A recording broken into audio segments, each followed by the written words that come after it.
Femmes entrepreneurs, coopération entre Maurice et Madagascar. Une convention a été signée le 2 mai dernier dans la capitale malgache entre le groupement des femmes entrepreneurs de Madagascar, GFEM, et l'association mauricienne des femmes chefs d'entreprise, AMFCE, au cours de la réunion du comité des présidentes qui s'est tenue au Colbert Antananarivo. Cet accord matérialise leur volonté de renforcer les capacités des femmes entrepreneurs à travers le mentorat.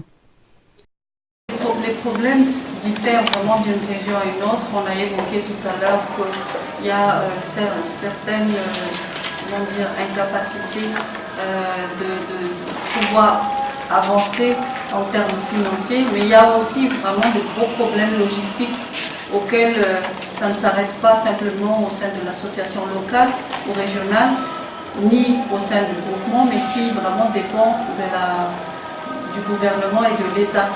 Et donc, la femme entrepreneur régionale, d'une région à une autre, rencontre vraiment différents problèmes. Aujourd'hui, nous avons beaucoup parlé des problèmes de logistique, d'infrastructure qui handicapent certaines régions à exporter.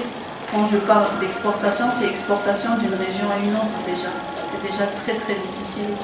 Donc, les problématiques, comme je disais, diffèrent d'une région à une autre, mais aujourd'hui, c'est toujours le problème de financement, de débouchés et d'infrastructures. Donc il y a des choses auxquelles nous, au sein du groupement, nous allons essayer de voir comment les accompagner pour qu'une partie de ces problématiques soit au moins résolue. Les femmes ont un problème commun, a pour sa part indiqué la présidente des femmes mauriciennes chefs d'entreprise. C'est le manque d'assurance, le besoin de modèles, d'où l'intérêt des échanges pour parvenir à des bénéfices mutuels. Les possibilités de coopération ne se limitent pas au domaine du commerce, a-t-elle souligné au passage. Dans les régions de Madagascar, les femmes entrepreneurs sont confrontées à de certaines difficultés. Il en est ainsi de leur incapacité à avancer en termes financiers ou encore des problèmes logistiques ou ceux liés aux infrastructures qui handicapent certaines régions à l'exportation. Sur certains aspects, seul l'État peut apporter des solutions. Les échanges qui se sont tenus dans le cadre de la réunion du comité des présidents étaient toutefois riches et fructueuses et se sont déroulés en présence de la présidente des femmes chefs d'entreprise mondiale, Marie-Christine Ogli.